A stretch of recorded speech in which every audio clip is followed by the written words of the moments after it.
खबर मध्य प्रदेश के नरसिंहपुर से आ रही है, जहां एक रोड एक्सीडेंट में 2 नाबालिग लड़कियों की मौत हो गई और एक लड़की घायल हो गई। मिली जानकारी के अनुसार करेली की 3 नाबालिग लड़कियां बागेश्वर धाम के आचार्य धीरेन्द्र कृष्ण शास्त्री की कथा सुनकर लौट रही थी।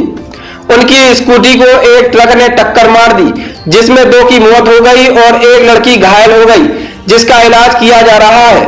करेली की 3 लड़कियां शनिवार की शाम नवलपुर में कथा सुनने गई थी। कथा स्थल से दादा महाराज होते हुए टोन घाट की ओर निकल गई।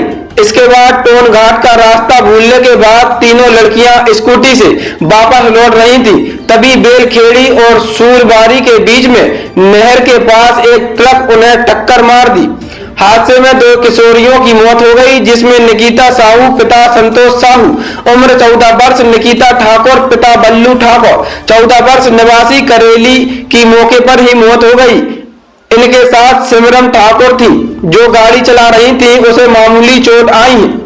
ठेमी थाना के एसआई सियाराम परिहार ने बताया कि करेली निवासी सिमरन ठाकुर, निकिता ठाकुर और निकिता साहू उर्फ डाली, यह तीनों अपनी परिचित सहेली स्नेहा विश्वकर्मा और उसके पति दीपक विश्वकर्मा के साथ टोन घाट की ओर से लौट रही थी। दीपक और स्नेहा अपनी अलग मोटरसाइकिल से थे।